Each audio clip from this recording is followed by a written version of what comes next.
আটঘরা বস্তি, যে বস্তিটা একেবারে খা খা করছে। কিছুক্ষণ আগেও পিঙ্কি একজন মহিলার সঙ্গে কথা বলেছিলেন, তিনি স্পষ্ট বলছেন যে আটঘরা বস্তিতে তারা কয়েক বছর ধরে ছিলেন, কিন্তু আচমকাই সেই বস্তিটা খালি কেন হলো? কেননা এসআইআর অর্থাৎ যেভাবে ভোটার তালিকা সংশোধন হচ্ছে আর তারপরে একটা ভয় কাজ করছে, তারা কোথায় যাবেন সেই কারণে আবারও ফেরত যাওয়ার তাগিদ চলছে। একসঙ্গে দুটো ছবি দেখাচ্ছি, একদিকে হাকিমপুর চেকপোস্টের ছবি যেখানে বাক্স প্যাটরা নিয়ে অপেক্ষা করছে, আবার অন্যদিকে আটঘরা বস্তি, নিউ টাউনের সেই আটঘরা যে বস্তি, সেই আটঘরা বস্তি রীতিমতো খালি। 2 সপ্তাহ আগে আটঘরাতে গিজগিজ করছিল বাংলাদেশিরা। এসআইআর শুরু হতেই দেখা গিয়েছে ভারত ছেড়ে পালিয়ে যাওয়ার হিড়িক খা খা করছে আটঘরা বস্তি। ঝুপড়ির ঘরগুলোতে এখন তালা বন্ধ। আমাদের প্রতিনিধি এলিনা সেখানকার ছবি তুলে ধরেছে, যে জায়গা 2 সপ্তাহ আগে একেবারে গিজগিজ করছিল, আচমকাই সেই জায়গা খালি হয়ে গেল। দেখুন এলিনার সঙ্গে। আটঘরায় গত কয়েকদিন আগেও আমরা আটঘরায় পৌঁছেছিলাম, রিপাবলিক বাংলা তাদের ক্যামেরা নিয়ে পৌঁছে গিয়েছিল আটঘরাতে, এবং আটঘরায় আমরা এসে কথা বলেছিলাম। যারা বাংলাদেশ থেকে এখানে এসেছিলেন তারা জানিয়েছিলেন যে বাংলাদেশ থেকে তারা চোরাই পথে অর্থাৎ ঘুর পথে দালালকে টাকা দিয়ে তারা এই কলকাতায় এসেছিলেন, ভারতে প্রবেশ করেছিলেন, এবং তারপরে তারা নিউ টাউনের একেবারে ঝাঁ চকচকে শহরের মাঝে এই নিউ টাউনের ভেতরে এই আটঘরা বস্তিতে তারা কিন্তু দিনের পর দিন বছরের পর বছর ছিলেন। তবে এই মুহূর্তে যে ছবি দেখা যাচ্ছে সেটা কিন্তু একেবারে ভিন্ন ছবি। আমি যে ছবি দেখানোর চেষ্টা করব, আমার ভিডিও জার্নালিস্ট আলী হোসেন আমার সঙ্গে রয়েছে। এই আটঘরা বস্তি কিন্তু এই মুহূর্তে সম্পূর্ণ ফাঁকা, এবং যেমনটা দেখা যাচ্ছে যে এখানে কেউই নেই, প্রত্যেকটি বাড়িতে রীতিমতো তালা ঝুলছে। আমি সেই ছবি একবার অবশ্যই দেখানোর চেষ্টা করব। আমি এই বাড়িতেও প্রবেশ করেছিলাম, এই বাড়ি হচ্ছে নাদিয়া বিবির বাড়ি, সেই নাদিয়া বিবির সঙ্গে আমরা কথাও বলেছিলাম, কিন্তু এখন আমরা দেখতে পাচ্ছি সেই বাড়িতেও কিন্তু রীতিমতো তালা ঝুলছে। একদিন আগেও লোকজন ছিল যারা বাংলাদেশ থেকে চলে এসেছিলেন ভারতে, তাদের সঙ্গে আমরা কথা বলেছিলাম, কিন্তু আজকে কিন্তু এই মুহূর্তে আটঘরায় কেউ নেই। আমি একটু কথা বলবো, এখানে আরো অনেকে রয়েছেন যারা দাবি করছেন তারা এখানকারই বাসিন্দা, তাদের সাথে কথা বলি। দিদি, আপনারা কি এখানকার বাসিন্দা? একটু কথা বলি। কতদিন ধরে এখানে রয়েছেন? আমরা এখানে এসেছি এই 1-2 বছর। 1-2 বছর। হ্যাঁ। আচ্ছা, আপনাদের আসল বাড়ি মেদিনীপুর, পূর্ব মেদিনীপুর। পূর্ব মেদিনীপুরের কোথায় থাকে? ভগনপুর। আমরা যে আছি এখন, আমরা এই দেশীয়, আমাদের বাড়ি মেদিনীপুর। বাংলাদেশ থেকে অনেকেই এসেছিলেন এই আটঘরায়, যারা এই মুহূর্তে ফিরে গেছেন তারা বলছেন আমরা আটঘরায় ছিলাম। আজকেই আমরা কথা বলেছি তাদের সঙ্গে। তো আপনাদের সঙ্গে এরকম কি কারো যোগাযোগ ছিল? এখানে নাদিয়া বিবি থাকতেন, আরো অনেকে থাকতেন যারা বাংলাদেশ থেকে এসেছিলেন। ওদের সঙ্গে কোনো আমাদের যোগাযোগ নেই, আমাদের আলাদা। আচ্ছা, বাংলাদেশ থেকে অনেকে তো এসেছিলেন, এটা কি জানতেন এই আটঘরায় যারা ছিলেন? হ্যাঁ হ্যাঁ হ্যাঁ, বাড়ি চলে গেছে, বাংলাদেশ চলে গেছে। হ্যাঁ। কবে বেরিয়ে গেল? এসব 15 দিন আগে সব ফাঁকা হয়ে গেছে, কোনো লোক নেই এখানে। যারা বাংলাদেশ থেকে এসেছে, বাংলাদেশ থেকে কেউ নেই, সব ফাঁকা হয়ে গেছে। এখন সব যে স্থানীয় সব লোক আছে সব, হ্যাঁ তারাই আছে। আচ্ছা, পালিয়ে গেল কেন? ওই এসআইআর ভয়তে পালিয়ে গেছে, কাগজপত্র নথি দেখাতে পারবো না বলে পালিয়ে গেছে। স্থানীয় বাসিন্দা তারা যেমনটাই বললেন, রিপাবলিক বাংলার ক্যামেরায় সরাসরি তারা বলছেন যে প্রত্যেকে পালিয়ে গিয়েছে, আটঘরা এই মুহূর্তে পুরো ফাঁকা। এবং সেই ছবিটা আমি দেখালামও যে প্রত্যেকটি বাড়িতে রীতিমতো তালা ঝুলছে। আটঘরা থেকে প্রত্যেকে এসআইআর এর ভয় এই মুহূর্তে পালিয়ে গিয়েছেন, বাংলাদেশে তারা ফিরে যাচ্ছেন। লোটা কম্বল নিয়ে প্রত্যেকটি জিনিসপত্র নিয়ে তারা এই মুহূর্তে বেরিয়ে গেছেন। এখানে যে কটি বাড়ি রয়েছে সবকটি বাড়ি, প্রত্যেকটি ঝুপড়ি, কোনো ঝুপড়ি ভেঙে ফেলা হয়েছে, অর্থাৎ যে অস্থায়ী বাড়িগুলো তৈরি করা হয়েছিল সেই সমস্ত কিছুই ভেঙে ফেলা হয়েছে। সেখানে বাঁশ পড়ে রয়েছে, জিনিসপত্র পড়ে রয়েছে, টিনের অ্যাসবেস্টাস পড়ে রয়েছে।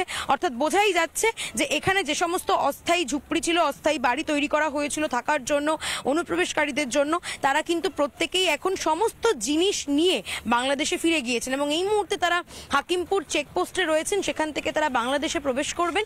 অর্থাৎ সব মিলিয়ে আটঘরা বস্তি এই মুহূর্তে কিন্তু সম্পূর্ণরূপে ফাঁকা।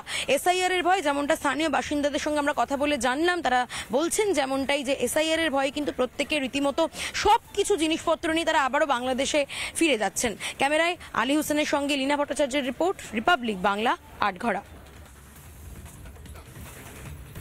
এতক্ষণ আটঘরা বস্তির ছবি দেখাচ্ছিলাম, যেখানটায় রীতিমতো খাখা করছে। আমাদের প্রতিনিধি যে ছবি তুলে ধরেছে যে এখন অর্থাৎ নভেম্বর মাসে সেখানটা পুরো খালি, কিন্তু এই আটঘরা বস্তি, নিউ টাউনের আটঘরা বস্তি একসময় রীতিমতো গিজগিজ করতেই বাংলাদেশিদের জন্য। সেই ছবি প্রথম তুলে ধরেছিল রিপাবলিক বাংলা, কেননা শহর কলকাতার বুকে, শহর কলকাতার প্রাণ কেন্দ্র এবং নতুন করে যে এক্সটেন্ডেড কলকাতা, সেই নিউ টাউনের আটঘরা বস্তি যেখানে একসময় বাংলাদেশিরা গিজগিজ করতো, সেই ছবি প্রথম এক্সক্লুসিভলি তুলে ধরেছিল রিপাবলিক বাংলা। দেখুন প্রতিবেদনে। কত বছর আগে বাংলাদেশ থেকে এখানে এসেছিলেন? 7-8 বছর হতে 7-8 বছর হয়ে যাবে, তার বেশি হবে। না 7-8 বছর হবে। তো 7-8 বছর আগে কিভাবে বাংলাদেশ থেকে এখানে এলেন? তা বলিস তো, কোন পথে এসেছিলেন? ওইটা আমার খেয়াল নেই। রাত্রি দালালের মাধ্যমে? দালালের মাধ্যমে এসেছিলেন। কত টাকা নিয়েছিল দালাল? বলিস না, কত বলেছিল? 2-3 হাজার করে নিল। 3000 টাকা? অনুপ্রবেশকারীদের এখানে প্রবেশ করানোর জন্য ভারতে দালালদের 3000 টাকা লাগছে। আমি আরো একবার যাব তার কাছে। কোন জেলায় আপনার বসবাস ছিল? বাংলাদেশের কোন জেলায় আপনি বসবাস করতেন? সাতক্ষীরা জেলা। সাতক্ষীরা। কে কে ছিল সেখানে? কে মানে? মানে আপনারা পরিবারে কজন ছিলেন? কে কে? 4 জন। আচ্ছা আচ্ছা, এই যে স্কুলে আপনি বলছিলেন কিছুক্ষণ আগে দিদি, আপনার ছেলে মেয়ে স্কুলে পড়াশোনা করেছে, তো তারা স্কুলে যে পড়াশোনা করলো তাদেরকে কোনো ডকুমেন্ট দেখাতে হয়নি স্কুলে? আপনি তো অভিভাবক তাদের, তা আপনাকে কোনো ডকুমেন্ট দেখাতে বলেনি স্কুল? ওই টিকার কার্ডটা দিল, আর আধার কার্ড চাইতেছে বারবার, তো আমি আধার কার্ড করতে পারিনি। আধার কার্ড আপনি দিতে পারেননি? না। তার মানে আপনারা এই 8 বছর ধরে আপনারা কোনো ভোটার কার্ড বা আধার কার্ড দেখাতে পারেননি? দেখাতে পারি। আপনার ছেলে মেয়েরা তারা কি সরকারি স্কুলে পড়তো? ও খালি মেয়েটা, ছেলে পড়ে। মেয়ে পড়ে? আচ্ছা, মেয়ে কি সরকারি স্কুলে পড়ে? হ্যাঁ সরকারি স্কুলে পড়ে। তো সরকারি স্কুলে কিছু দেখতে চাইনি, ভোটার কার্ড, আধার কার্ড? না। সরকারি স্কুলেই আপনার মেয়েকে আপনি ভর্তি করিয়েছিলেন, সেটা কত বছর আগে? এই 2-3 বছর হতে। 2-3 বছর আগে। আপনার মেয়ে এখন কোন ক্লাসে পড়ে? ও পারে বলি, ও বয়স হিসাবে ক্লাসে উঠেছে। আচ্ছা, বয়স হিসাবে সেটা কি একটু কম, মানে বয়স বেশি কিন্তু কম ক্লাসে পড়ে, যেহেতু আপনারা এখানে চলে এসেছিলেন? কারণ আমি আগের থেকে ওর ভর্তি করাতে পারিনি, কিছু ডকুমেন্টস দেখাতে পারিনি, ওরা নেয়নি। মানে কোনো ডকুমেন্টস আপনি দিতে পারেননি? না। কোনো ডকুমেন্টস ছিল না? না। আচ্ছা, তো আপনি যখন সরকারি স্কুলে নিয়ে গেলেন আপনার মেয়েকে ভর্তি করানোর জন্য, তখন সরকারি স্কুল থেকে আপনাকে কি বলা হয়েছিল, কি কি লাগবে? বলে আধার কার্ড লাগবে। আধার কার্ড লাগবে, কিন্তু আপনি তো আধার কার্ড দিতে পারেননি। না, তখন তখন ওইটা দিয়ে করলে তোমার আধার কার্ড জোগাড় করো, না হলে হবে না।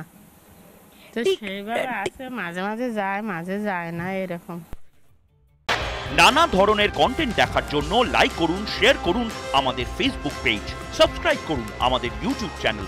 পাশাপাশি অন্যান্য ব্রেকিং নিউজের জন্য অবশ্যই চোখ রাখুন রিপাবলিক বাংলায়।